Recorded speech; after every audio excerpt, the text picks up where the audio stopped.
Вицепремиерът и министър на вътрешните работи Цветан Цветанов забърка почти половин тон юнашки кебаб за гостите на фолклорният фестивал в село Жеравна.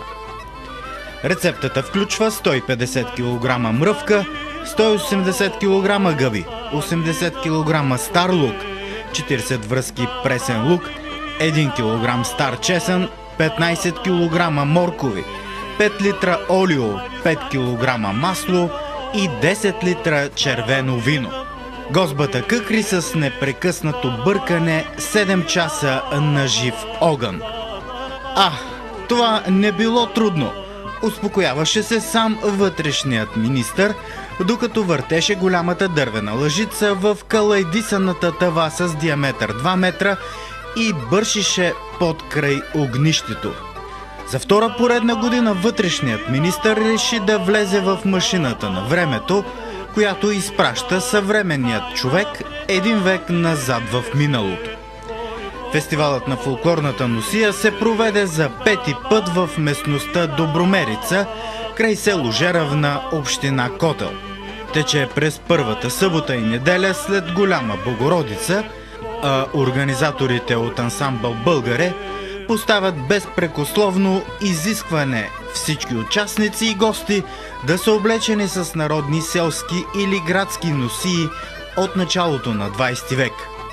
Не се допускат фотоапарати, телефони и въобще предмети от съвременната цивилизация. Чевермета, кайвевче звена пясък, питки на жар, нестинарски танци, пехливански хватки, кукери, кабагайди, зурни, тракийски оркестри и танцори бяха част от багрите и аромата на Жеравна в дните на фестивала.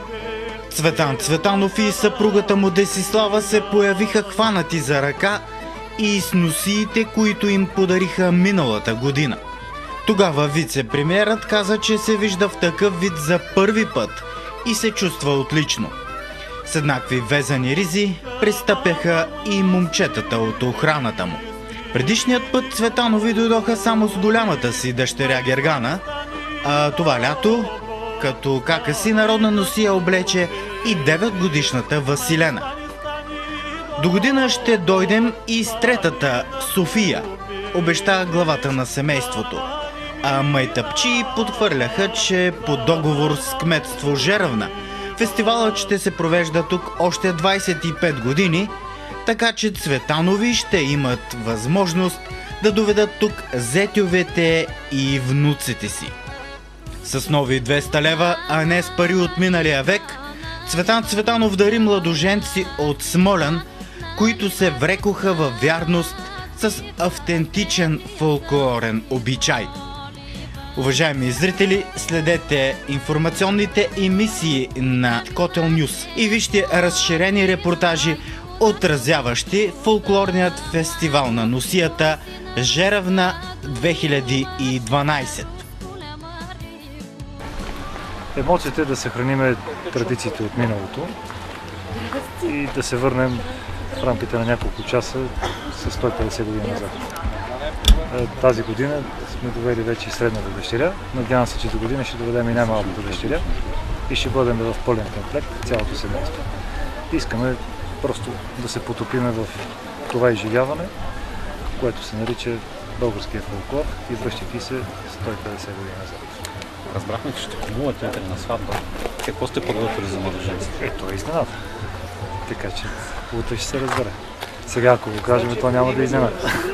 Добре, и последно, какво ще пожелаете на онези, които все още се колебаят дали да бъдат на Жеравна всяка година през август? Всяка година се увеличават желаещите и тези, които идват на Жеравна. Убеден съм, че с всяка една година ще се утвърждава този фестивал и ще има все повече и повече желаещи, които ще идват тук и ще водим всичките ние, децата си, действително да съхраним тези хубави български традиции. Емоцията е прекрасна. Това е едно връщане към миналото с една носталгия, с едно хубаво чувство. Каква носия избрахте тази година? Добруджанска, тя ми е от миналата, тя се е моя собствена. А вие оттам ли сте? Не, аз съм от Софийско, но тази по-ми харесва. Да питаме в столицата. Уютно ли се чувстваш в тези дрехи? Да, много. Защо? Удобно ми е. Какво ти дава тази емоция да бъдеш тук? Не знам, хора. Обичаш ли фолклорните танци, песните? Да, Кои ти харесват не знам. Сега ще видим. Но иначе играе много добре. Кое хоро играеш най-добре? Всички? Всички? А най-добре? Ученица? Да. Добре. Господин Цветанов, един въпрос само. На това българско място може ли да гарантирате, че за в бъдеще няма да се получат подобни скандали, свързани с Комисията за защита от дискриминация и конкретно случая Ботев и Левски? Точно на това българско място днес. Ще бъде ли потърсена отговорност на тези, които подпалиха такъв скандал? Аз смятам, че комисията излезе с определени становища и не бих искал в днешния ден да говорим за конфликт и за противопоставяне. Смятам, че днешния ден и този фестивал трябва всички да се обединяваме и всички да бъдем заедно. Благодаря ви. Скъпи приятели, нека да съхраним тази хубава традиция, която започна от Христо, от Ян, от Елена, от Стефан. И нека всички да се потопим в миналото, връщайки се 100 години назад.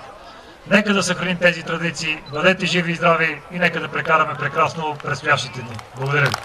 Искам да ви призова, нека тези 3 дни всички да бъдем усмихнати, да имаме невероятно настроение, да бъдем щастливи. Аз ви казвам, тук за лошо настроение ги биеме тия, дето са начумерени, да знаете. Затова искам невероятно настроение. Искам наистина да изживеем този скок назад във времето. С този мой призив искам официално да открия 5-тия пореден юбилеен фестивал на фолклорната носия Жеравна 2012.